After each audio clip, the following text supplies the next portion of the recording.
Hello, ladies and gentlemen, and welcome back to the Steel City Sports Report, where we talk everything Steelers, Penguins, and Pirates. I am your host, Brady Vini, and hello, good people. It is great to be back here on this Thursday night. A little bit of a change of plans to what we were going to do. We were going to go live last night, but silly me, I did not realize that the NFL schedule came out on Thursday instead of Wednesday. So we are back here a little bit later than usual to react first and foremost to the 2026 Pittsburgh Steelers schedule being released. The video is already out. The preseason matchups are all set.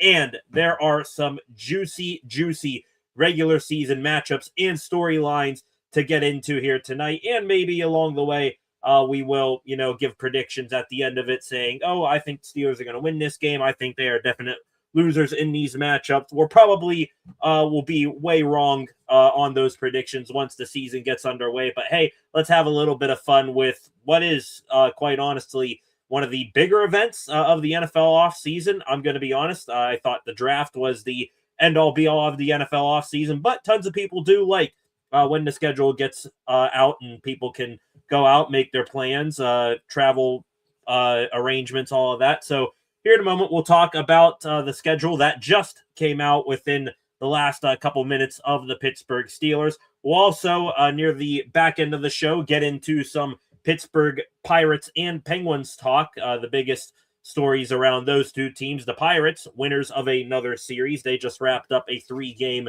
set with the Colorado Rockies today. And also in hockey, Kyle Dubas, Penguins general manager, he spoke a couple of days ago what all Dubas had to say, and he did address the future of Evgeni Malkin in the black and gold. We'll talk about all that stuff as well. Wrap up the show with extra Pittsburgh sports news and anything else that you guys want to chit-chat about. But before we get into hot and heavy Steelers schedule talk to begin the show, if you are new here, welcome to the Steel City Sports Report. Glad you're here. Please, while you're coming on in, hit that subscribe button so we can keep growing the subscriber count here on the channel. Turn on notifications so that you never miss a live stream or video on this channel. Again, like this live stream right now. Share this live stream so we can keep seeing the viewership number. We are at 9 right now. Go up throughout the broadcast. And in the comment section, if you have any thoughts, questions, or opinions on your mind, could be anything related to Pittsburgh sports, please let your voices be heard in the comment section. I can pop up what you are thinking, what you are saying in the chat just up on screen, like what you see right now. Also, go give the channel a follow at Steel City SR on Facebook, Instagram, and X, and tune back in at some point later on this evening for a new edition of SCSR 60. Hopefully that isn't too terribly long after we are done live streaming here this evening. Already got a couple of commenters in the comments section. Kat is in here, just got in here in time. Flacco is in here, SCSR Dad, and I know what every single one of you are in here for right now, all 13 of you right now. That is the 2026 Pittsburgh Steelers schedule. It is officially 8 o'clock. The schedules are officially finalized, even though some teams cheated and got their schedule graphics out there a little bit prematurely. But there it is right now in all its glory. A look at the 2026 Pittsburgh Steelers schedule. Want to begin with the preseason games real quick. First off, quite interesting and how poetic that the first game that head coach Mike McCarthy will get to coach in his Steeler tenure will be against the Green Bay Packers. That is a Thursday night, August 13th preseason game against the Green Bay Packers. That is at Acrisure Stadium, too. So that is quite interesting. Green Bay versus the Steelers on August 13th. Everybody can officially count down the days until we can legitimately react and analyze real Steeler football, even though it is, vanilla offenses and defenses. Week 2, you got the New York Jets. That is a Friday, August 21st game at 7 p.m. Will be interesting to see the Jets and their new team. Made a lot of draft picks, got a lot of young blood. Doubt we'll see Geno Smith.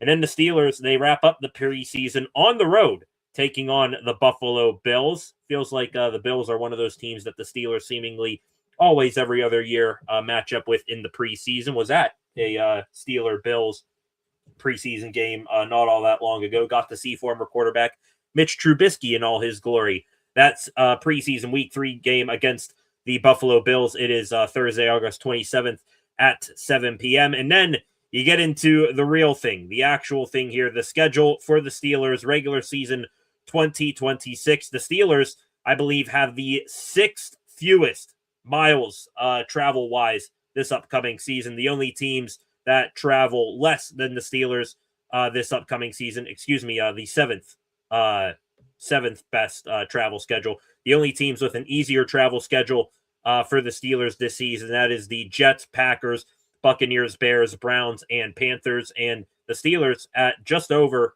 14,000 miles traveled this season. That includes a trip to Paris.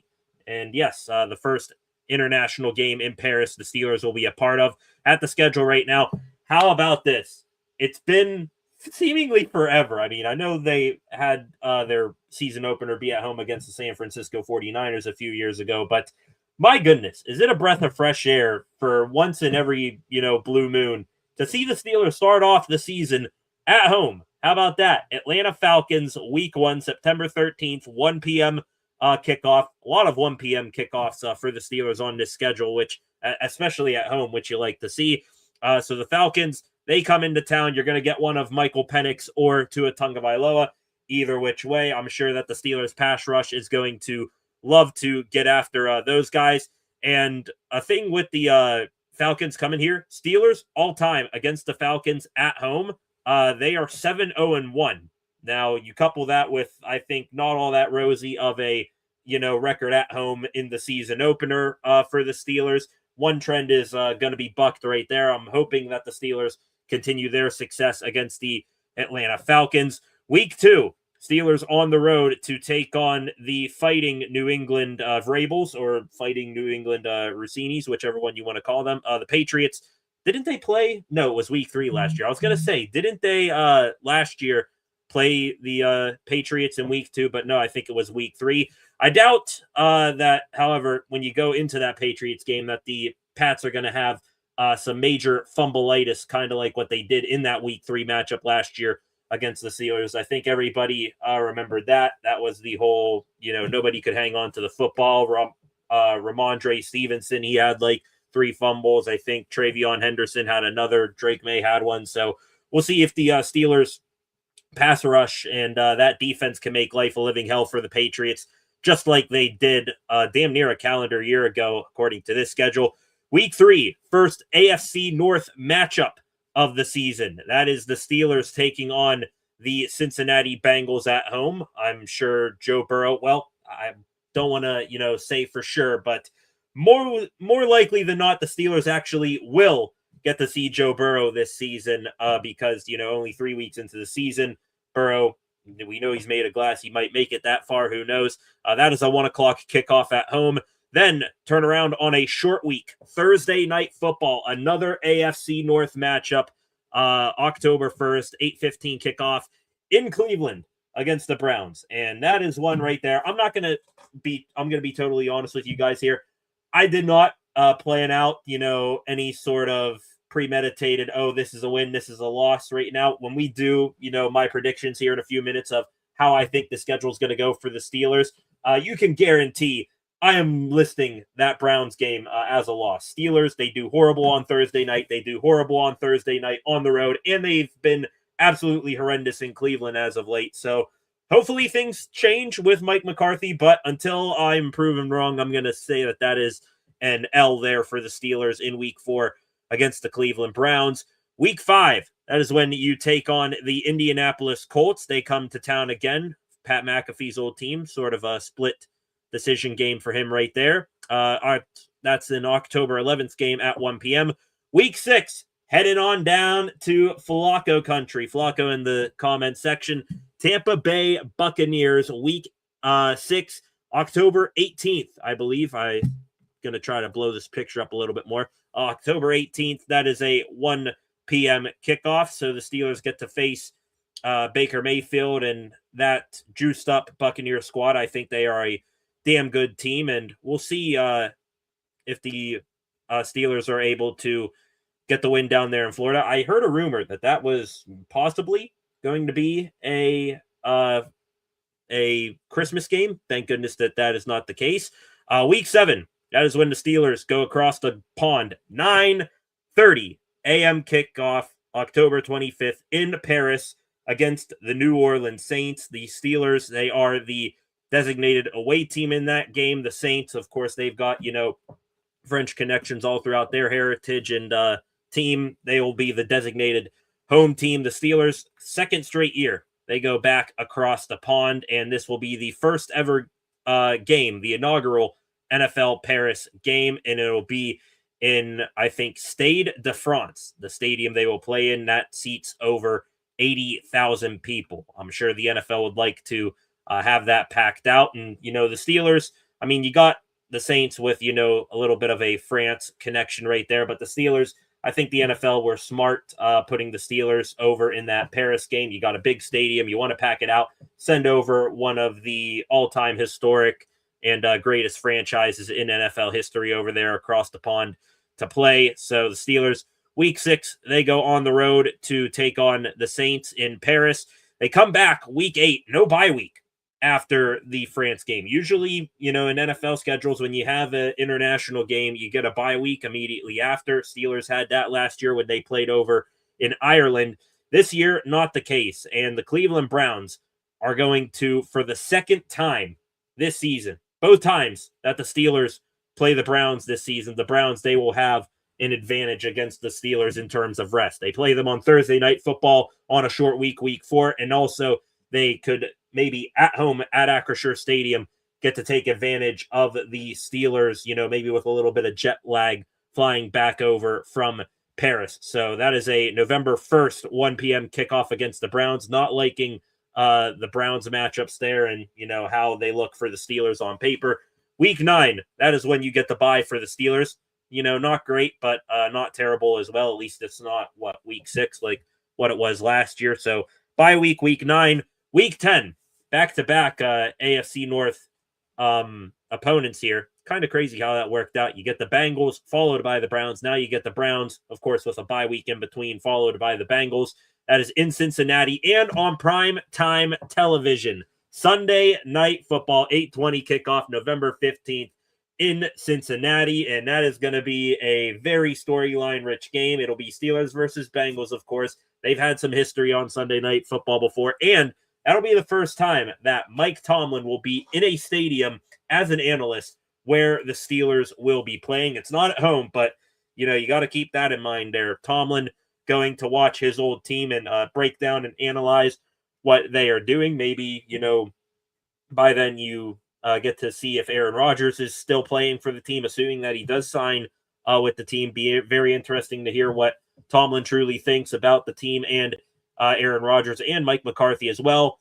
Week 11, this begins a murderer's row of games for the Steelers. And to be honest, I mean, the murderer's row probably began after the bye week. You get the Bengals, assuming that they'll be at full strength with, Burrow, Chase Higgins, all of them, Dexter Lawrence. Week 11, this is probably, along with my Browns Thursday Night Football, easy given L. This is the second one on the list. The Eagles, Week 11, November 22nd at 4:25 p.m. That is a standalone game, so kind of primetime television without the label of primetime television in Philly as well. And we all know the success of the Steelers playing in Philadelphia. Have not won in that godforsaken city since the Steagle days. So, Steelers going to Philly. Not many expectations for that game. I'm sure Eagles fans, they'll be throwing a ton of junk in the Steelers' way. You'll be probably hoping and banking on the experience that Mike McCarthy has had against that Eagles team to maybe get the Steelers out of that stadium alive. Week 12, this is another oddball game on the Steelers' schedule. Week 12, November 27th, 5 days after the Eagles game, 3 p.m. kickoff on Black Friday. And correct me if I'm wrong, that's a Amazon Prime, right? I think Amazon Prime did the Black Friday game, unless it's like Apple TV or something I'm forgetting. Anyways, interesting Black Friday game, 3 p.m. kickoff. I'm sure the Broncos, they're probably going to be playing in a similar time slot as the Steelers. that Sunday so that, neither team has a rest advantage, a true one over the other. That's against the Broncos too. And that is another tough game. The Broncos just winning their division last year, and hell, they might have cakewalked to an appearance in the Super Bowl had Bo Nix not gotten injured. So taking on the Broncos at home, thankfully in Week 12, maybe that'll give the Steelers a tiny advantage. The Broncos will be the one traveling into town, but that one's going to be a tough one for the Black and Gold. November 27th on Black Friday. I thought Black Friday games was also a slate where you put two teams that nobody really cares about. I think last year or a few years ago it was wasn't it like Jets Dolphins on Black Friday, and neither team was anything special and the ratings suck. So maybe the NFL was looking to change that and say, hey, Black Friday game, it is something to watch. Here we got Broncos who just won their division last year. Same thing with the Steelers, two historic franchises. Let's put them head to head. Week 13. That is maybe the most intriguing. I guess I'll say second most intriguing game on the schedule. Week 14, December 14th, 8:15 p.m. on Sunday night Week 13, December 6th, 8:20 on Sunday Night Football. The Houston Texans back in Pittsburgh, less than a calendar year from ending an era in the city of Pittsburgh. They beat up pretty bad on the Steelers in that wild card game, even though C.J. Stroud was absolutely horrendous. That was the final game Mike Tomlin coached as a Pittsburgh Steeler head coach, ending that era. Aaron Rodgers, we thought he was going to retire after that game. That doesn't look to be the case. And now Tomlin, as a spectator, well, really, as an analyst, he is back in Acrisure Stadium for the first time, and he will get to break down a matchup between his former team and the team that just ended his current coaching career. We'll see if Tomlin ever gets back into coaching. So Texans, Steelers on Sunday Night Football. That is going to be a game with a lot of eyes on it, and you best believe they are going to storyline that game up to hell and back. That is for sure.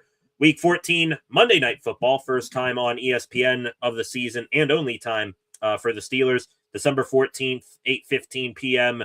kickoff Week 14 against the Jaguars going down to Duval County. That feels like a trap game for the Steelers. Like, even if they do survive that stretch of, 3 or 4 games against the Bengals, Eagles, Broncos, and Texans, Jaguars on paper, not sure, how good they're going to be, but they are, at least a beatable team.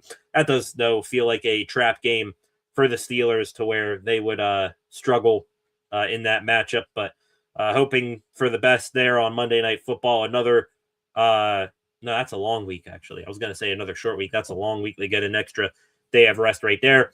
Week 15, Steelers, for the first time of the season, they face the Baltimore Ravens. And I know Flacco concepts, everybody else who's a normal here, you're going to be like, damn, we wait that long to take on the Ravens and, exact some sort of revenge against them. We're going to need to wait all the way to December for that to happen. Unfortunately, at home in the first matchup of the season series against the Ravens, December 20th, 1 p.m. in Week 15. We'll see how that affair goes. I'm a little shocked that they waited that long to put the Ravens and Steelers up against each other. There will be tons of storylines about that game. Of course, the final win in Mike Tomlin's career, the final game that John Harbaugh coached for the Ravens, that final Week 18 game from last season, the Tyler Lute missed field goal. That's going to be a big story in and of itself. But now, out on top of it, the new blood scenario, new head coaches on both sides, new coordinators, some new weapons on offense and defense for each of those squads. That is going to be a big time matchup in Week 15. Week 16, this is TBD. I think the NFL, leaving their flex schedule in. I kind of want this game to be in a, horrendous time slot, like a 1 o'clock, nobody cares about it game, because I would love nothing more than the Panthers and the Steelers Week 16 matchup at home to be something like Drew Aller or Will Howard versus Kenny Pickett. I don't wish injury on, Bryce Younger, Aaron Rodgers here, but to have Kenny Pickett, the guy who was supposed to be the franchise savior, come back to Pittsburgh for the first time, I believe, and play what could be the next Steelers franchise guy and possibly Drew Aller. Maybe he gets in at that point. That would be absolutely hilarious and be an outstanding storyline to cover. So I would love that matchup and would love to see it. What say you in the comments? Let me know. Last two games of the season here. This one here feels like another trap game. Titans, Week 17, January 3rd, 1 p.m. Titans, do I think they're going to be a better team? Yes. Also, do I believe that they could, still be the same old Titans? They got Robert Saleh as their head coach. I think Saleh fits that mold of, hey, great as a coordinator, bad as a head coach. You're going to have Cam Ward another year developed and a ton of, revamped offense and weapons down there in Tennessee. Would love to see how the Steelers combat that against the Titans down in Tennessee. I think every game that the Steelers have played down in Tennessee has had some sort of wild card factor to it. I'm sure that one will be that as well. And then wrapping up the season. Is it back-to-back years or is it back-to-back-to-back years? Feels like death taxes, Steelers, Ravens, Week 18. That is what we get one more time, except this time it is down in Baltimore taking on the Ratbirds. So the season series in the season will wrap up against the Ratbirds again. Who knows? Maybe we're in for another storyline photo finish ending where it comes down to the division again, Steelers, Ravens. I'm sure everybody would be juiced up and fired up about that. But of course, there is going to be some nastiness. There's going to be some chippiness, and who knows, the same old can be said about the AFC North. That could be a preview of a potential playoff matchup. Who knows? Maybe one team wins the division. The other team ends up, making the wild card and drawing the team that they just played in the first round of playoffs. So that would be interesting. Lots of very intriguing matchups. Some favor the Steelers, even more, in my opinion, do not favor the Steelers. I think that's a pretty good start getting the Falcons week 1, but you got the Patriots, Bengals, and Browns on a short week to begin the season. I think you could see a rough stretch right there. You could, pick up some pace right now, even if you get off to a slow start. This, week 5 through week 8 matchups, Colts, Bucs, Saints, Browns, that could be, where the Steelers get back, around 500, maybe a little bit above that. And then after the bye week, you better hope that bye week comes at a great time where, God forbid some guys get hurt or, some guys look worn down by the, early season travels. Hoping that bye week really hits at a right time where guys can get back and they can, be ready for the second half push, because Bengals, Eagles, Broncos, Texans, and Jags, Ravens, I'm going to, sort of separate the Ravens here from this group. This 4-game stretch, Bengals, Eagles, Broncos, Texans, it is a absolute murderer's row of the schedule. There's always one in everybody's schedule, but that one there looks pretty daunting right there. And then, of course, the 2 Ravens matchups, meeting the Ravens twice in a month, one in December, one in January at some point. That is, of course, always going to be fun to talk about. So we will see what comes of this schedule. My final predictions,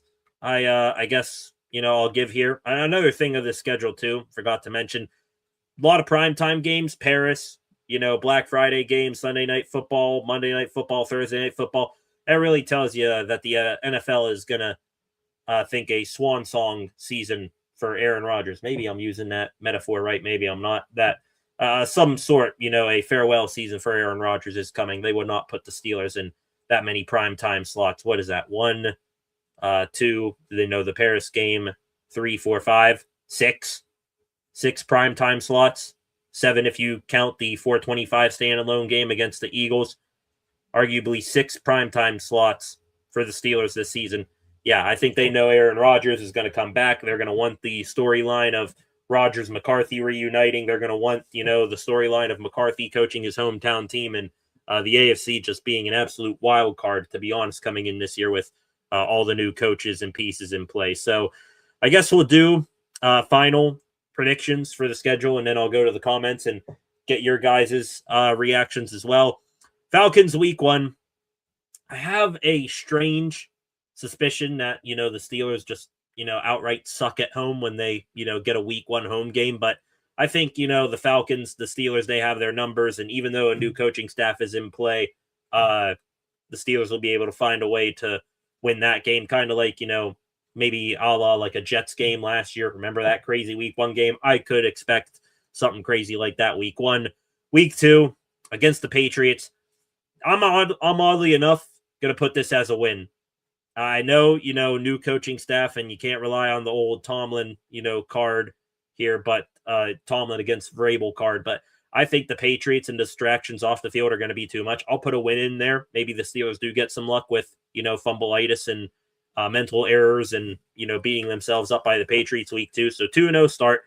Week 3 and 4, though, this is when I think the Steelers hit their skid. I think you're going to get a healthy Joe Burrow week 3, and you're going to, see them in that offense at full force pretty early in the season. They're going to be, energized, not, deep into the season where they might be worn down, and they know how to beat this defense. They've done it before. They're going to do it again. And same thing with the Browns week 4. Steelers on the road Thursday night in Cleveland. Need I say more right there? So 2-2 start to the season. Week 5 against the Colts. Are you getting Daniel Jones? Are you getting, Riley Leonard? What's going on there? I'm going to put that as a win. I think the Steelers, 1 o'clock against the Colts, I think that favors them quite well. And even though Shane Steichen had success against the Tomlin defense in the past, I think that this time around, you got Patrick Graham in there as your defensive coordinator. He's going to be able to scheme up that defense to maybe attack the Colts offense a little bit better. And I think besides, Sauce Gardner, that Colts defense is going to be pretty dog water. It's just my opinion right there. So I'll put a dub there against the Colts week 5, 3-2 start to the season. Going down to Tampa Bay to take on the Buccaneers. 1 p.m. kickoff against the Bucs. I will kind of want to give this one to the Bucs. My heart's telling me Steelers, but my head's telling me Buccaneers. Screw it. We'll go Buccaneers for that one. 3-3 start to the season. Baker Mayfield still got, good weapons, even though Mike Evans is the party. Still got Igbuka, who is going to, be a stud. Still got Godwin, Jalen McMillan down there. And that defense is going to be even more loaded than what they had, previously. So 3-3 heading over to Paris to take on the New Orleans Saints. I'm going to put that as a dub, even if it is, a Will Howard versus Tyler Shuck game. I think the Steelers are just, quite frankly, better than the Saints in pretty much all areas. Saints still rebuilding. They did add a couple of pieces this offseason, but I don't think Tyler Shuck is scaring anybody, even though he could, be some sort of an answer for the Saints. 4-3 coming back home, taking on the Browns. Unlike Thursday night football in Cleveland against the Browns on, on a short week. God bless me. Even though Steelers are traveling back from Paris, I think you can split the season series against the Browns, take them down November 1st. So that makes it 3 losses, Patriots, 3 losses, Bengals, Browns, Buccaneers, 4-3, 5-3 against the Browns heading into your bye week. This is when I think you maybe start to see a bit of a slump. I'm going to say that Joe Burrow is still pretty healthy by then. If not, then they go to Joe Flacco, which, we all know Flacco, dude just does not die against the Steelers. He'll will their way to a win there. Sunday Night Football prime time in Cincinnati. Still so many scarred memories of there. So a loss coming out of the bye week. Loss against the Eagles. Need I say more there? Hopefully McCarthy and his experience against the Eagles shows up and the Steelers put up a hell of a fight. But, that defense, it's going to get after Rodgers if he is still healthy. And the offensive line of the Steelers really struggles against that Eagles front, and the Eagles defense, they can read a Steelers offense like a book. And they've had success against McCarthy before as well. So, L right there. That brings us to 5-5.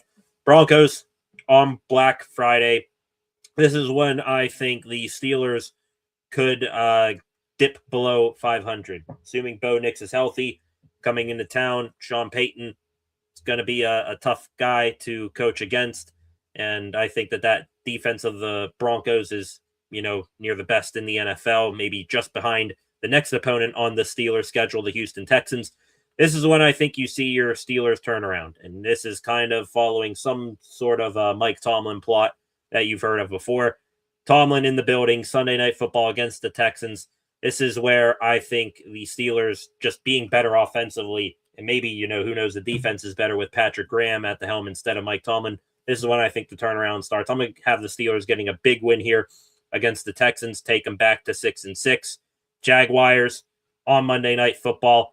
I know the Steelers probably should be penciled in to lose this game, but I'm oddly enough going to give them a win. I think they can go down there to Duval and sneak out with a squeak win on Monday Night Football. Maybe it's one of those where the Steelers pull a rabbit out of their hat and, get some luck on their side.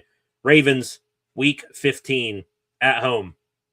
Still think that the Ravens and Steelers are due for a split. I think they're due for a split this year. I know, Steelers swept the Ravens last year, but something tells me that the Steelers are going to face the Ravens and maybe, Ravens have a couple of bounces their ways, catch the Steelers off guard, get out to an early lead, something like that. So we'll see Week 15 here. I'm hoping for a Steeler win right before Christmas, but I think the Ravens, they'll be able to sneak one out at Acrisure Stadium with, reason, though. I do think the Steelers come back Week 18 and beat the Ravens because that's how things go there. So that brings us now, what's our record to?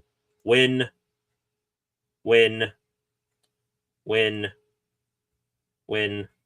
5-3 at the bye week. Losses against those three teams, 6, 7 wins, and we 7-7 right there. 7 wins, 7 losses, 7-7 on track for 9-8. But here is where I think Mike McCarthy differs a little bit. I think he's going to get this team up to play late in the season.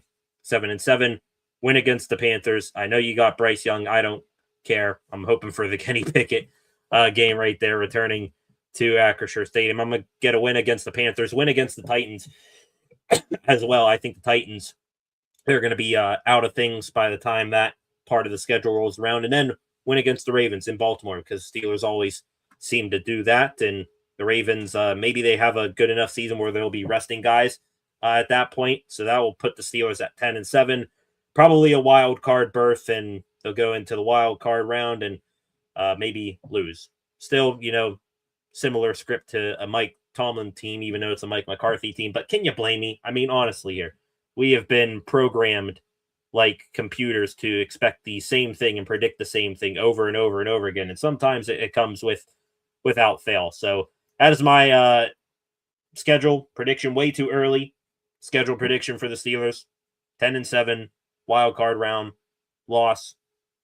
Probably, we'll be a little bit off of that. But, I mean, until this Steeler team proves otherwise, I'm hoping things are different with Mike McCarthy. And still they, show me different. I'm expecting that'll be all that happens. 10-7, 9-8 season, and get bounced in the first round of playoffs, and we'll see you with the 21st overall pick or something come next draft in April in 2027. And the Steelers may be looking for a quarterback then. Again, who knows? Aaron Rodgers could come back for his age 50 season at that point.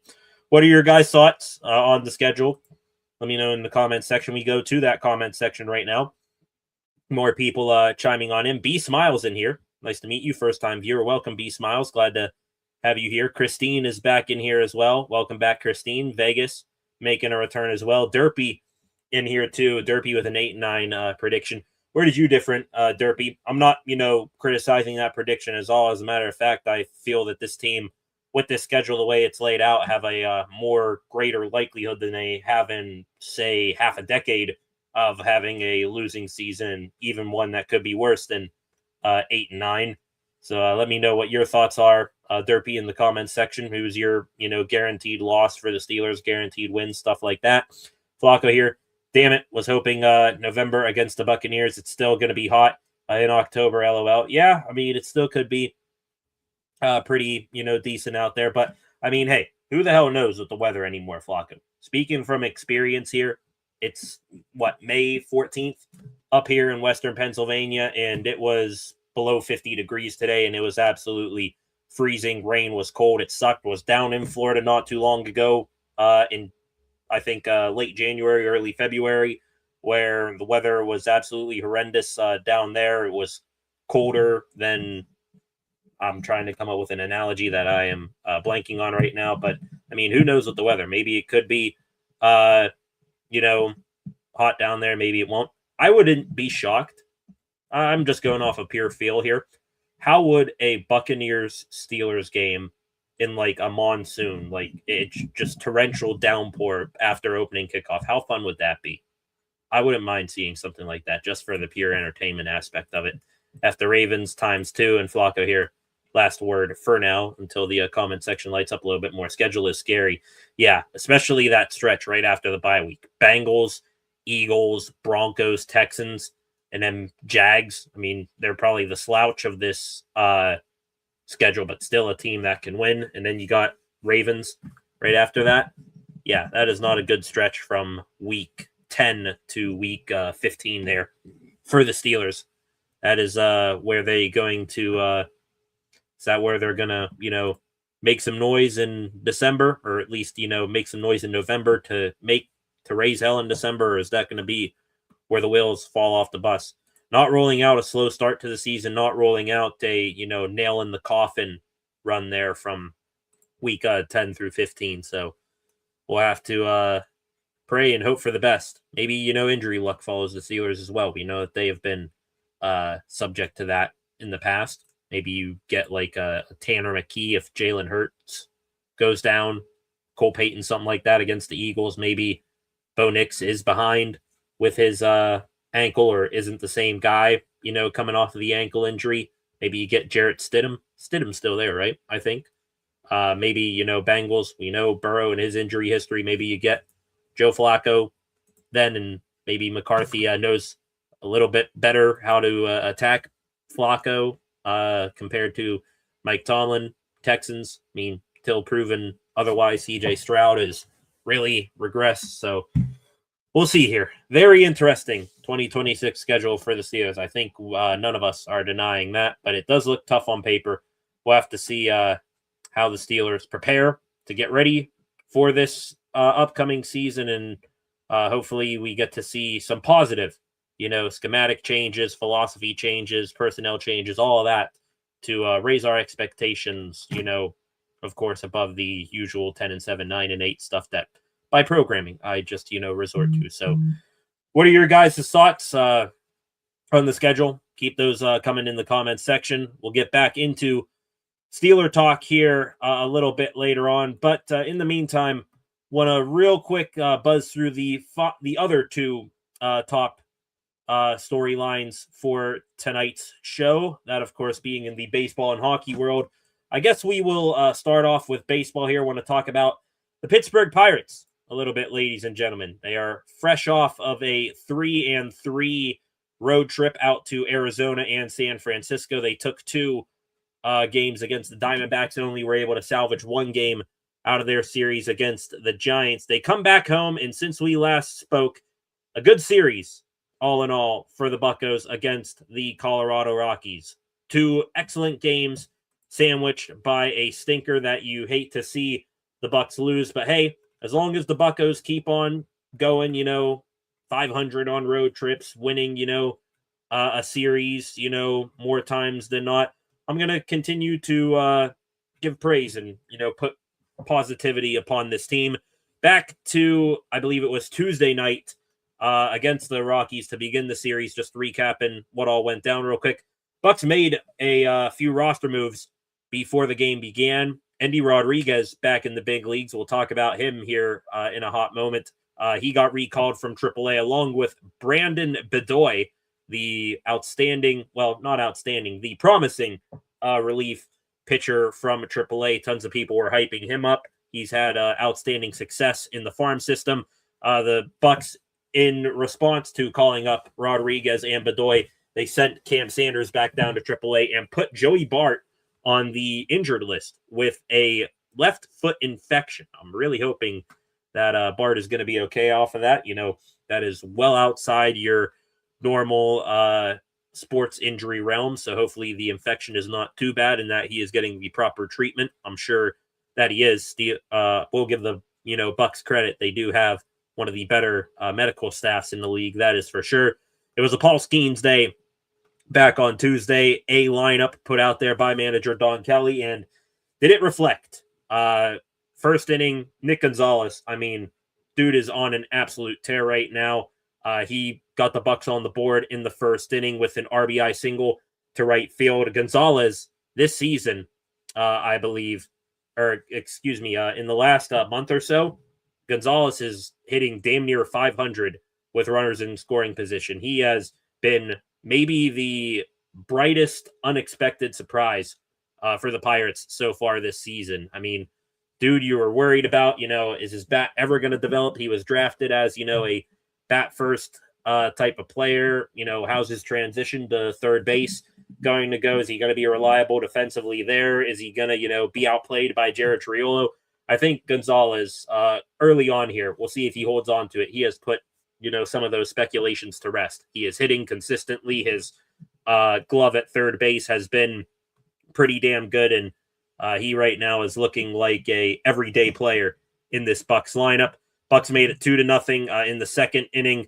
I believe it was Brandon Lau. He brought home O'Neal Cruz, who scored from second base, made it 2-0. Brian Reynolds drove in Connor Griffin in the bottom of the seventh inning to make it 3-0 on a ground out. But the story of the game from Tuesday, make no mistake about it, it was big number 30 on the hill. Paul Skeens, he was lights out. And that is even an understatement, to say he was lights out. Started off the game with 6 straight strikeouts. It's nothing like his, 7 straight strikeouts to begin a game back when I think it was his second career start against the Chicago Cubs. But 6 fanned in a row to start the game. Skeens struck out the side 3 times in order in that game back on Tuesday. His final stat line, 8 innings pitched, 2 hits allowed, just 2. And those came, I think in the 7th inning, if I'm not mistaken. It was a Mickey Moniak bloop single that, broke up the no-hit bid. And even then it wasn't, all that impressive of an hit. O'Neal Cruz made a hell of an effort to dive and catch the ball. But 2 hits against Skeens in 8 innings, no runs, no walks, 10 fans, 10 Ks for Paul Skeens. He is absolutely a madman right now on the bump. And, he's just on a godly tear right now. Safe to say, whatever the hell that was in the season opener against the New York Mets, that version of Paul Skeens, whatever happened that day, it is dead, gone, long buried, and, what's the word?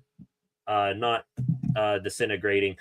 It is breaking down in the earth right now as we speak. That Skeens is long, long gone. And the real Paul Skeens, the National League Rookie of the Year, the National League Cy Young Award winner, the future National League Cy Young Award winner. I mean, you might already be, starting to take the cap off the Sharpie here to write him in for that award once again here. Skeens is on a war path right now. He made, a couple of interesting stats and milestones. Back on Tuesday, he became the 3rd pitcher in Pirates history in the modern day era, joining Bob Ville and Steve Blass to pitch 8 scoreless innings and allow 2 or fewer runs in back-to-back starts. Skeens joining 2 outstanding historical Pirate figures right there, Ville and Blass. Skeens, since that start back on opening day against the Mets, gave up 5 runs in 2/3 of an inning in that game. Since then, he's pitched damn near 50 innings and has only allowed 6 earned runs. 11 earned runs total on the season for Skeens. 5 of them came in the first start. The other 6 came in the last 49 and the 3rd innings pitched. And Skeens, his ERA right now, down to 1.97 in his career. Career ERA below 2. Historic stuff. Arguably putting himself in conversation for best pitcher of all time type stuff. And he is showing no signs of stopping. That is for sure. Skeens since April 13th here, 10 strikeouts back on Tuesday night. Skeens since April 13th. He has not allowed a walk. He's had 40 strikeouts since his last walk back on April 14th, back on April 13th. And I mean, gonna be tough, honestly, for that to continue, heading into his next start. For those of you who do not know, Sunday, if you are, any sort of a baseball fan or a Pirate fan, Sunday, it is must-watch television. You got Paul Skeens taking on the outstanding Philadelphia Phillies lineup, and the pitcher opposing him will be Zach Wheeler, the dude who won the National League Cy Young Award when Skeens won NL Rookie of the Year. Two of the best pitchers on planet Earth, arguably two top 10 pitchers, maybe not even arguably, two legitimate top 10 pitchers in the sport going at it on Sunday afternoon. And spoiler alert, will be in person for that one. I got to watch that one with my own eyes. Hopefully Skeens continues that walkless streak through that game. I would love to see nothing more. And he is just unbelievable right now. Paul Skeens' stock continues to go up and up as if it's not already, in outer space right now. Final score from that game on Tuesday, 3-1. It was another day also where you had an organizational sweep all the way from the MLB level all the way down to low A Bradenton. Every single Pirate team won that day. Yesterday, though, Wednesday, could not say the same.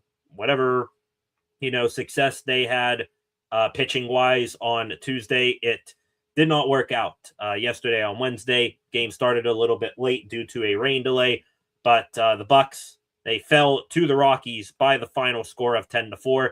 Bucs ended up getting out to a 3-0 lead in that game, kind of like what they did against the Rockies on Tuesday. There was a really wild play where the Bucs scored 2 runs off of a Nick Gonzalez rundown where he drew a interference call from former Pirate pitcher Jose Quintana. I think Connor Griffin, he scored again, came home on another Brian Reynolds hit.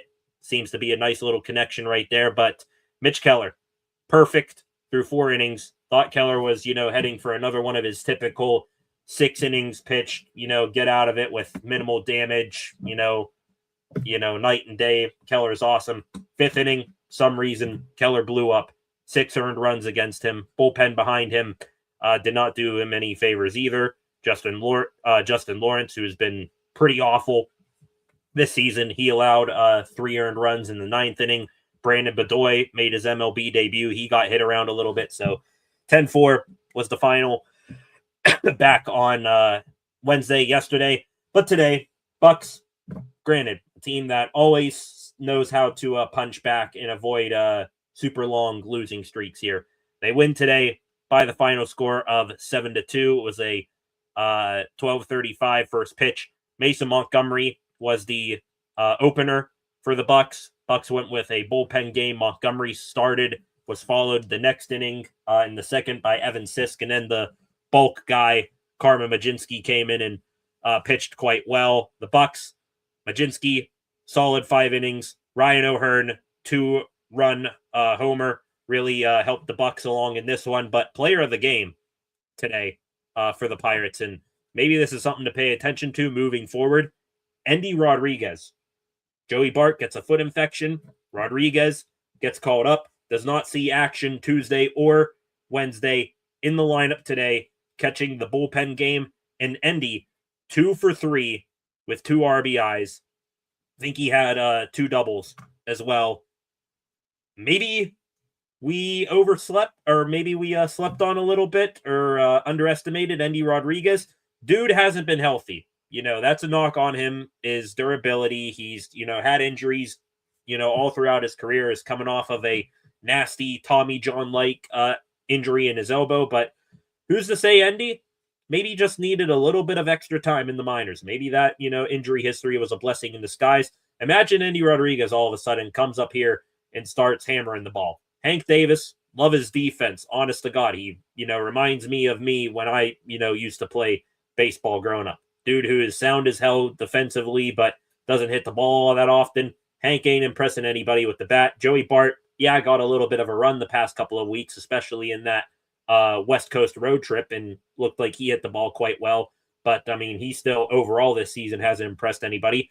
Who's to say? Endy Rodriguez, now I don't know how much of a leash he's going to get this upcoming series against the Phillies, but who's to say Endy Rodriguez doesn't find himself, doesn't get himself on a little bit of a hot streak right now? Really makes Ben Cherington have the tough decision of keeping him on the MLB roster. And if Endy Rodriguez starts hitting and he turns into like a 220 hitter even from the catching position, that will lengthen this Pirates lineup unbelievably. I mean, they already are solid, 1 through 6, arguably 1 through 7 with Spencer Horwitz in there, but the 7 through 8, hitters in your lineup, excluding Connor Griffin. I think Griffin's, starting to make a permanent move up the lineup here. I'm more so, move Marcell Ozuna back down near the bottom of the lineup. But, I mean, if you were to get Endy Rodriguez, hitting here, then maybe on the off day you get Jared Triolo in there or Jake Mangum, something like that. Then 8 of your 9 hitters in your Bucs lineup are, legitimate guys that are threats to rack up RBIs, get extra base hits at all times. I would love that. I'm hoping Endy does well. I'm hoping that, he's able to stay up in the big leagues now. I just can't help but not root for Endy Rodriguez. All right, what should I say here? I can't help but root for Endy Rodriguez, just one of the most likable human beings as well, true locker room guy, and hopefully he's able to put some production up along with it. So Buccos take 3 out of 2 against the Colorado Rockies. Lots to love in the 2 games they won. Even there was a little bit to love in the game that they lost. But, I mean, Mitch Keller having hopefully what is a rare blow-up performance for him. Bucs now, like I said or mentioned briefly a moment ago, 3-game weekend set starting tomorrow night against the Philadelphia Phillies. I believe the Bucs, they are 4 games above 500, and not sure where the Phillies are in their game against the Boston Red Sox that I think is ongoing right now. The Phillies are currently 3 games below 500. So you've got a Buccos team looking to, prove legitimately that they are a contender, and keep this mildly hot start to the season alive. And you got what will be a desperate Phillies team coming into town. The Battle of Pennsylvania went from the ice just a couple of weeks ago now to the baseball diamond. Let's hope the best here for the Buccos against this potent Phillies team. We'll be excited to watch this series and watch Skeens and Wheeler duke it out in person on Sunday. 7 of you still hanging around in here right now. Got one more gear change here before we head into the extra Pittsburgh sports news of the evening. Switching things over to hockey. We talked about football. We talked about baseball. Now to the team that is currently just in the infancy of their offseason, that being the Pittsburgh Penguins. Most interesting topic about them right now is still the Evgeni Malkin situation. Will he come back? Will he be playing elsewhere? Will he retire? Very, very minuscule chance of that happening. But we maybe got an answer as to whether Malkin will be back or not just a couple of days ago. Back on Tuesday, Pens GM Kyle Dubas holding his end-of-season press conference. Dubas also, in my opinion, snubbed from the General Manager of the Year award. Bill Guerin, Chris McFarland, Pat Verbeek of the Wild Avalanche, and Ducks were the finalists for that award. I thought Dubas got kind of snubbed. Dubas mentioned and talked about a lot of things in that press conference a few days ago. And, of course, the Evgeni Malkin situation was brought up. First off, we'll get to, the Malkin thing here in a second. Dubas did give a address of how he views the team currently. And to be quite honest, not much that I disagree with there with Kyle Dubas. He said, quote, 2 ways to put it: where we are and where we're going. We're a good team. At times we flirted with becoming very good. Ultimately came up well short of where we aspire to be, and that's a contender. Dubas then said, we took steps this year, but we have a long way to go to return to being a contender, and that's the focus Dan and I have. Love that quote from Dubas on multiple fronts. First off, is it not so damn refreshing in the city of Pittsburgh to see a person of power in the organization that really has some sway take accountability? How about that? Kyle Dubas taking accountability, really being realistic about where this team is, saying, hey, we're good, we're not great, we're trying to be great. Dubas, this was the second thing I was going to get to, his entire mission statement when he took over as Penguins general manager is him wanting to get the team back to being a cup contender, not just a team.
Hey, we're back.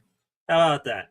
Sorry, folks. I think the streaming platform I'm using, I think that crashed. I do not think that my internet dropped out. I just think that the uh, platform that I was using topped out. So my apologies with that.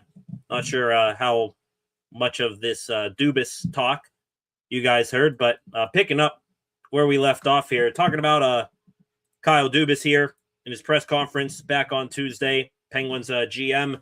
Interesting things were said by him. Said that the team is here. We're trying to get to here. Said it was a good season for the team, but not a great one where they become a serious contender like what he wants this team to be built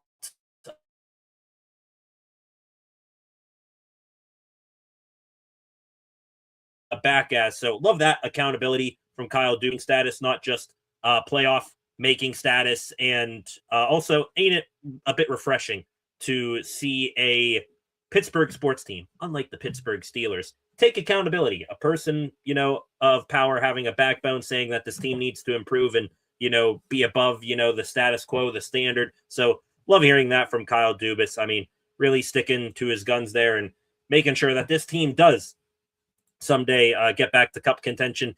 Then he got into the Evgeni Malkin front. Dubas talked a lot about, hey, we got to, make some tough decisions, make this team better, build them back into a Stanley Cup contender, continue following the vision I have. Talked about, guys, in their late 20s needing added. More on that here in a second.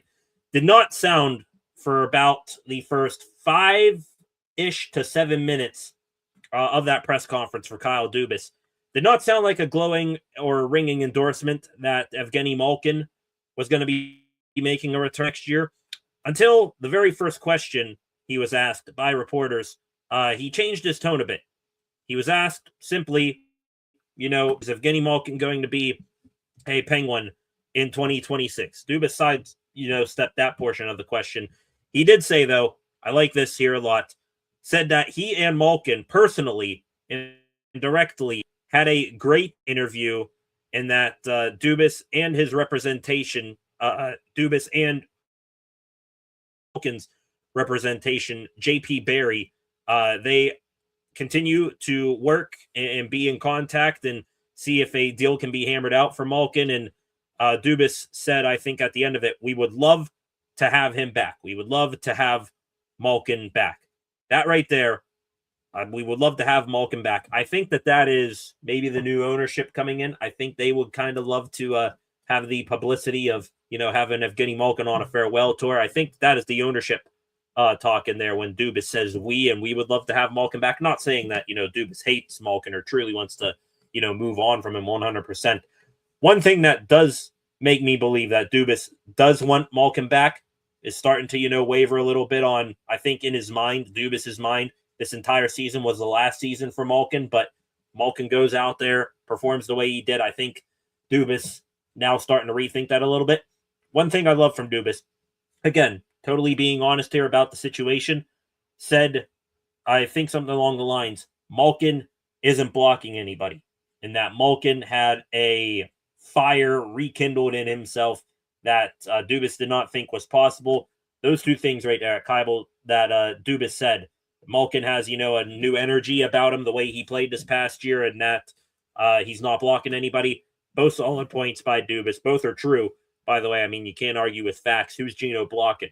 Billy Koivunen, who hasn't, brought his scoring touch from the minors to the, big leagues. Rutger McGroarty, who's been hot and cold in his NHL, debut. Is he blocking Bill Zonin, which, congratulations to Zonin. He's lighting it up right now in AHL. But I think, he'll start out in the AHL next year. Nothing in this situation really is a massive negative that Evgeni Malkin should not come back. So I think Malkin is going to be back. This Dubas press conference did give me a little bit hope that that is going to be the situation, and hopefully Dubas follows through. It's an easy deal to make. Both, is Malkin a fit, and, the deal itself. Shouldn't be all that difficult to get Malkin on a team-friendly deal here. Wrapping up the Dubas press conference, said a couple of more interesting things. This, besides the Malkin stuff, probably the second most interesting comment from Dubas back on Tuesday. He said that the Penguins did lack in one department, and that was production from young players in their mid to late 20s. And Dubas, even after he mentioned that early on in his press conference, came back to it later and said that if you're a young player in their mid to late 20s, and you want to leave your current organization and you have some control over the situation, that being a legit quote right there, quote, some control over their situation, come on to Pittsburgh and they'll welcome you gladly. I think, he's talking about the type of acquisitions he made this past season, Igor Chinakhov, Sam Girard, those types of guys that fit that mold. But late 20s, mid to late 20s, I think there is one guy in particular that Kyle Dubas is talking about there, and this would be a monumental upgrade over, an Igor Chinakhov-like addition.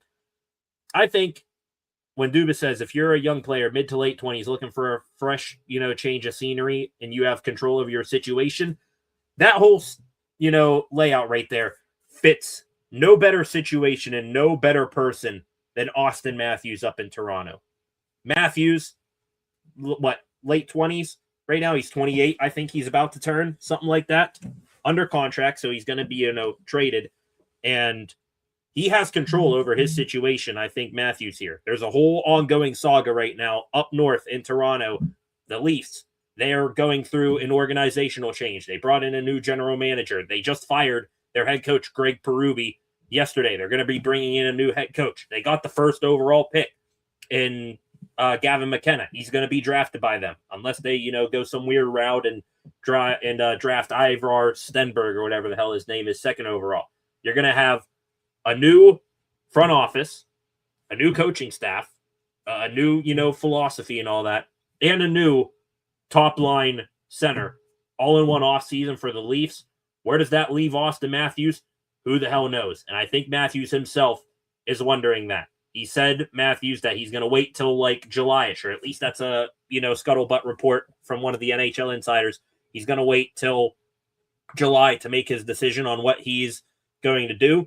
I think Kyle Dubas, he is just waiting in the weeds right now, like a jaguar ready to pounce on his prey. He's going to wait for Toronto to do what Toronto does. He was up in that market. He knows how much of a hellhole it is. He is going to wait for them to force Matthews' hand and drive him out of Toronto. And Matthews there, I'm sure he has, a no trade clause in place. He's going to say, send me to Kyle in Pittsburgh. Dubas is going to want him. I think Matthews is going to want to go to a place where he has, a familiar face or two. Dubas would be a big one there. Jason Spezza, another. Couple of former Leafs, I think, are on the Penguins as well. Bring Austin Matthews to Pittsburgh. I am all about that. Dubas, he's going to maybe be a little bit, mum through the draft and free agency and such. But I do think there is a big swing from Dubas coming this offseason, and Austin Matthews might be that. Maybe Matthews creates enough of a drama storm up there, not, him being a diva or anything, but just because Toronto's going to, do Toronto things. I think you might lower the price level on Matthews a little bit. Maybe you give up a first-round pick and a second-round pick and maybe who the hell knows, like a prospect. I'm not passing off, Ben Kindle or Will Horkoff or anything like that. But maybe, B-tier prospect of yours. Maybe you can do that to get the Austin Matthews deal across the finish line. At least that's what I'm hoping for. When there's delusion, there is hope. And my delusional hope is sky high right now that Austin Matthews will be a Penguin coming up here in 2027. Last couple things here from Dubas in his press conference. Was also brutally honest about the defense. Said that they gave up a lot of chances, both in terms of what they were giving up and what they were expected to give up. Defense really fell off a cliff after Brett Kulak got dealt away for Sam Girard. Don't mean that as a shot to Sam Girard, but hey, I mean, Brett Kulak did, steady the defense, and he did just score a game-winning goal the other night for the Avalanche. Maybe they do like not a home run swing. Maybe they do like a double swing on defense in free agency or a trade, bring in a sturdy left shot defenseman to help out Chris Letang, Erik Karlsson. Wouldn't mind that. Dubas did pretty much confirm that the goaltending tandem next year will be Artur Shilovs and a battle between Sergei Murashov and Yoel Blomqvist. Dubas mentioned both Murashov and Blomqvist, said both are battling for an NHL roster spot next season. Said Taylor Gauthier, who is in the ECHL right now, will move up to Wilkes-Barre, and he'll be a goaltending tandem partner with whoever loses the NHL battle between Murashov and Blomqvist. Dubas spoke highly on some prospects, mentioned Ville Koivunen, Owen Pickering, and Bill Zonin by name. Pickering apparently found his game late in the season for Wilkes-Barre. Koivunen still waiting for the offensive touch to show itself in the NHL, but AHL it still is. And Zonin, Bill Zonin, how about him? Dude gets drafted last summer by Dubas in that, whole 3 first-round pick series by Dubas. They took Kindle. They took Will Horkoff, which I'm really high on Horkoff, and then they took Bill Zonin.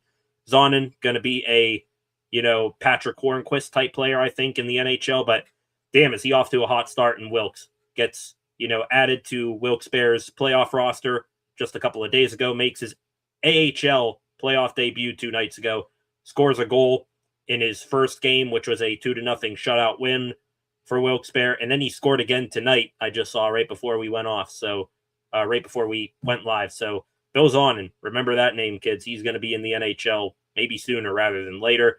And the last 2 things here from Dubas in his press conference on Tuesday, said that extension talks for Sidney Crosby and Erik Karlsson, they are not any sort of front burner topic right now. Those will probably get discussed later in the summer. Do expect maybe when a Gino deal gets done, that might make Crosby and Karlsson more likely to re-sign. Sid, of course, he ain't going anywhere. Karlsson, maybe he, goes ring chasing if things don't work out here in Pittsburgh. But with the season he just had last year, a career renaissance under Dan Muse's staff, I wouldn't be shocked if he re-signs for, a team-friendly deal. And Dubas said here to wrap up his press conference yesterday that the team did see a combination of growth from young players, and they are going to continue down that path, acquiring the likes of Igor Chinikov and others. So even though they could take a big swing like an Austin Matthews, expect more, smart, bringing in reclamation project guys, which, hey, after seeing the magic Dan Muse and staff worked this past year on, Igor Chinikov and a few other guys I'm probably forgetting right now, Anthony Mantha, Justin Brazeau, I'm not going to hammer, to death any sort of move that Kyle Dubas makes this upcoming off season. So the sweepstakes for Austin Matthews, I think they are officially beginning, but a busy, and hopefully highly eventful and good offseason for the Penguins is now ahead of us. 8 of you still hanging around in here on this Thursday night. Appreciate all of you stopping by here, talking about Penguins, Pirates, and Steelers. We talked about the Penguins general manager Kyle Dubas's press conference just a moment ago. We talked about the Pittsburgh Pirates and how their series went against the Colorado Rockies, and we talked about the Pittsburgh Steelers 2026 regular season schedule and some of the more daunting parts of that schedule.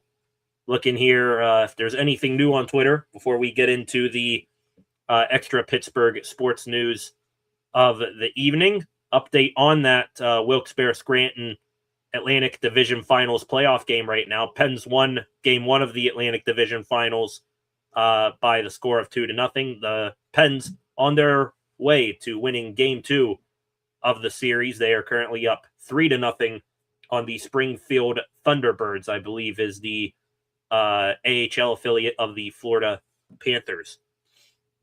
Seeing some other things here. Got some Sidney Crosby news coming up that we'll get to. Looking here. Mark Aboli, Steelers insider, posting an Aaron Rodgers gift saying Steelers 2 home preseason games against the Packers and the Jets. Interesting. Imagine Rodgers comes back for those. We know Rodgers isn't going to play in the preseason here, but gets to, shake hands, kiss babies, and cuss out some other some guys on the 2 former teams that he played for. That is quite interesting. Everybody pointing out, of course, the Steelers and the Ravens matching up each of the last 3 years in the final week of the season. Death taxes, Steelers, Ravens, week 18. Can bet your ass that. Looking here, seeing if there's anything else going on. There's Prime Video. Thought I was right when I said the Black Friday game was played on Prime Video. That is indeed the case. Got to look at all these schedule release videos as well. I saw that the Steelers really went heavy on their schedule release video. Saw that the Browns went with some sort of 90s theme. Looks like the Tennessee Titans did their on the street guess, the team thing again. And I think the Chargers did something cool. They always tend to roast people there. So I'll check out the rest of them later. Looking here from Ari Mirov, 5 NFL teams that got 0 primetime games. Jets, Titans, Raiders, Cardinals, Dolphins. All right, Cardinals, Dolphins, Titans, and Jets, I expect. I mean, those are expect to be the more lowly teams of the season. But the Raiders not getting a primetime game, I would have, expected them to get one at some point later in the season when Fernando Mendoza gets in there over Kirk Cousins. But, I'll be damned. No sort of primetime game for the black and silver.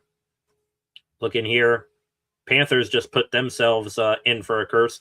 I did pencil the Steelers in for a win week 16 against the Carolina Panthers. Now I'm going to write that sumbitch in Sharpie because the Panthers apparently in their release video did some sort of video thing where they flame torched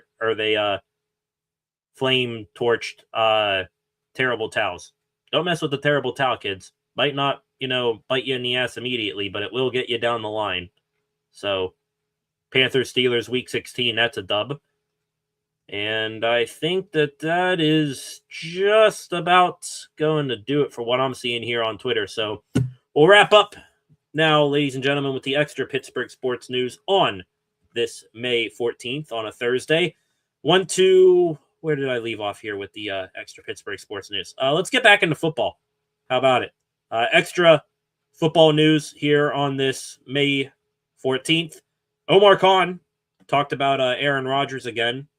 Apparently Aaron Rodgers was in Pittsburgh this past weekend, did not visit the Steelers facility at all, did not, pay a visit to Omar Khan, Mike McCarthy, catch up, any of that. Omar Khan did say before that he didn't know Rodgers was coming to Pittsburgh and that no meeting was scheduled, didn't know where Rodgers was. Omar was now on the Debo and Joe podcast 2 days ago, the James Harrison, Joe Hayden podcast, two former Steelers right there. Khan's quote on Rodgers on that podcast, quote, "We've had communications with him and his agent, but the one thing I'll say is this time of year, it's great for these young guys. We have a new coaching staff here, and these guys are getting to know each other. They just got off the field a little bit ago. The time that they're spending getting to know each other and allowing our coaches to develop and grow, not just quarterbacks, but all these guys, it's very precious. It's great. It's a great time of year, and especially for those young guys, we've got a new coaching staff too, and there's a lot of interacting going on from them getting to know each other." So that was a whole bunch of blah, blah, blah. I'm going to talk here for 2 minutes and not say a damn thing there from Omar Khan. We've had communication with him and his agent. That's about it from Omar Khan on Aaron Rodgers. I mean, seriously here. I'm not pissed at Aaron Rodgers anymore. I'm just pissed at the Steelers, continuing to carry this on. For 3-4 months now, it's been, we're in communication with Rodgers and his agent. Good. Get something across the finish line. Omar Khan, you said 3 months ago, I'm not expecting the same thing that happened last summer with Rodgers to, be the same thing that happens this year. My ass. You're still doing the same thing here. Yeah, maybe, sure, he shows up here in a couple of days right before OTAs begin. But am I holding my breath for that? No. It's probably going to be, a June 13th show-up thing for Rodgers again. He'll show up when he wants to, and the Steelers, they're just going to wait and not grow a spine at all and cut this off. So the Rodgers thing carries on.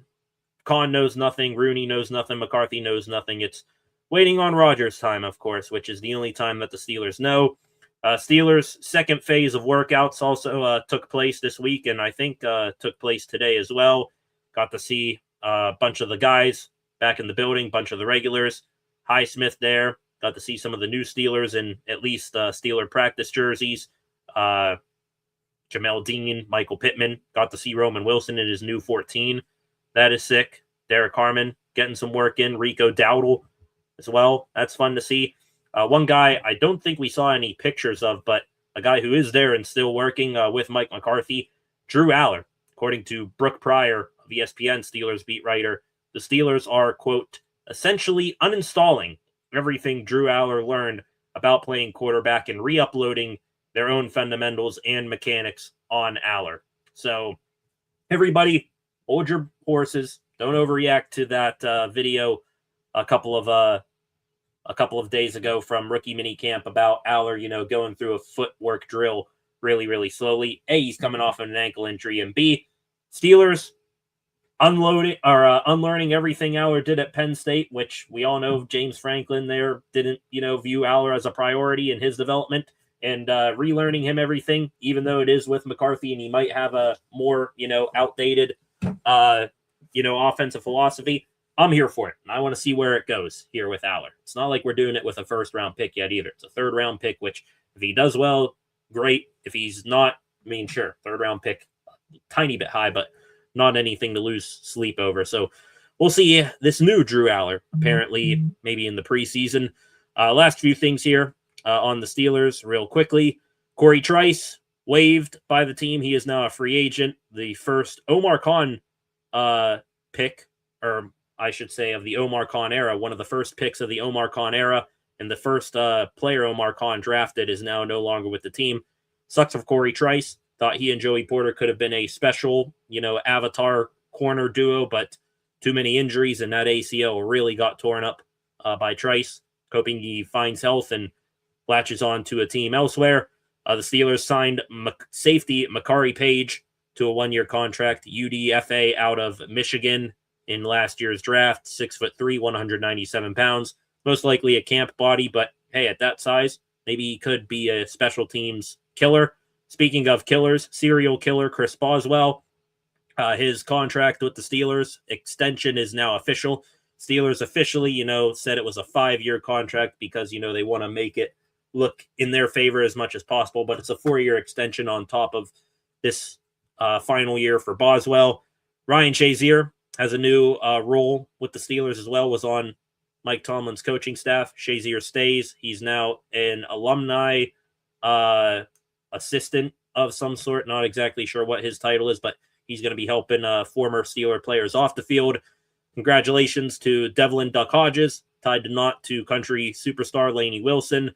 And speaking of quarterbacks, Will Howard pulled up to the Buccos game back on Tuesday and really got to watch a hell of a performance by Paul Skeens. Maybe from one, fan favorite in the city of Pittsburgh to another. Hopefully Skeens' aura and just uber athleticism at his position rubs off on Will Howard. Moving, sort of transitioning from Howard at the baseball game into baseball. Extra Buccos news, just a little bit of that. Jared Jones, his rehab process coming off of injury continues to go swimmingly. Jones, 2 nights ago, pitching for AA Altoona. 4 innings pitched for Jones, 3 hits, no runs, no walks, and 4 Ks. Outstanding rehab start for Jones. He has looked great in every single rehab start and very much trajecting towards being back on the Buccos main club here and back in the rotation by the end of the month. Speaking of rehab assignments, Joe Stinson Garcia, maybe the next Bucco minor leaguer and prospect to get called up. He, coming off of an injury, had his rehab assignment lifted on Tuesday, and Tuesday night welcomed himself back into the AAA Indianapolis lineup with a 5-for-5 performance, 3 home runs, 2 singles. Joe Stinson Garcia. Bucs acquired him in the Johan Oviedo trade. Could be a long-term answer to one of the corner spots in the outfield for the Buccos. On prospects, Edward Florentino, Buccos outfield prospect down in High A Bradenton, or High A Greensboro, I believe. Florentino, welcoming him to the new top 100 MLB pipeline list. He is number 37. Connor Griffin has officially graduated from prospect status. He is no longer the top prospect in all of baseball, but Florentino now joins that list for the Pirates. And the last thing here on baseball, the MLB and MLB Players Association back on Tuesday held their first official collective bargaining talks before the current CBA expires in December. I'm sure teams, are both sides, the players and the teams, laying out, their overall views and how they feel on, the position and set up, some long-term bargaining down the road. Lockout 2027, still possible. And wrapping up in hockey, ladies and gentlemen, lots of Sidney Crosby to talk about. Sid joining Team Canada for the 2026 IIHF Men's Ice Hockey World Championship. He joins current Penguin defenseman Parker Wotherspoon on Team Canada. Also in the tournament, playing for Team USA, Penguins Tommy Novak and Connor Clifton.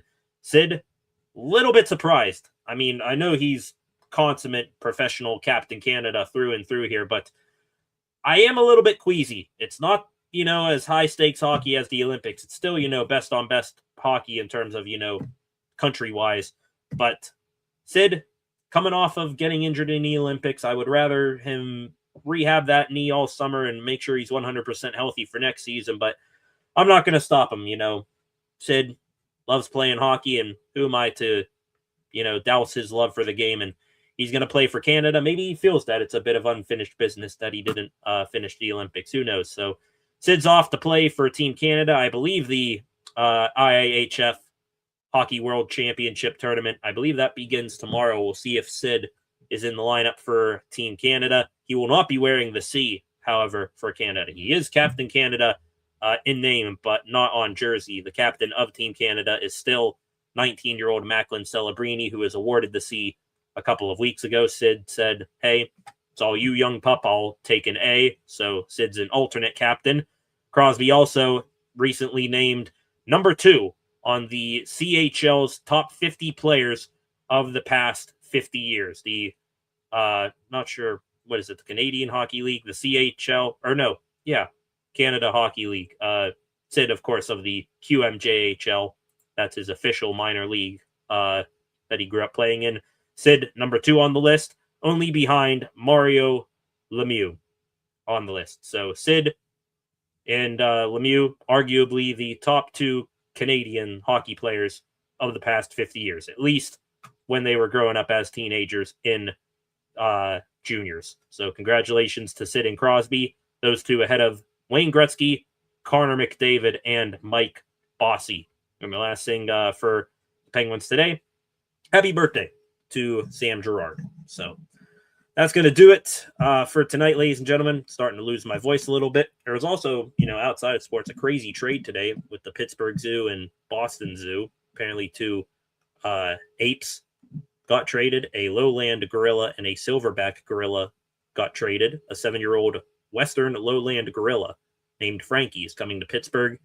Boston will receive 33-year-old Little Joe, who is a silverback gorilla. Interesting trade. Sure, tons of people are putting sports analogies and comparisons to that deal. That's going to do it for tonight, ladies and gentlemen. I want to thank you all for joining me. On your way out, please hit that subscribe button and turn on notifications so that you never miss a thing here on the channel again.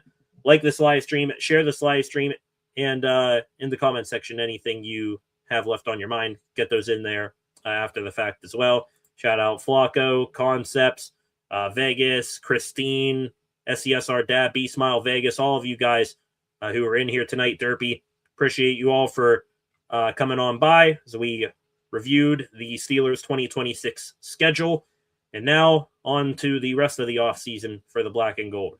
Mini camp and OTAs right around the corner. Then after that, it'll be off to St. Vincent College, where we can really get hot and heavy into Steelers talk and talk some training camp there. So in the meantime, we'll watch the Pens off season and watch the Bucs continue to stack wins. So thank you all. Have a good rest of your Thursday night. Totally honest, seeing how we just recapped the schedule for the Steelers tonight and not expecting any massive Penguins news in the next 24 hours. And the Pirates, we won't have a game to talk about for them until probably Monday because they play at 6:40 tomorrow night. Going to be totally honest, not expecting a live stream tomorrow night unless it is some sort of massive, big breaking news story. So this is kind of a week wrap up. Want to thank you all, and I will see you guys most likely back here on Monday for a new edition of the Steel City Sports Report. Have a good rest of your Thursday night. Enjoy your weekend. I know I am. See you guys probably back here on Monday. Peace.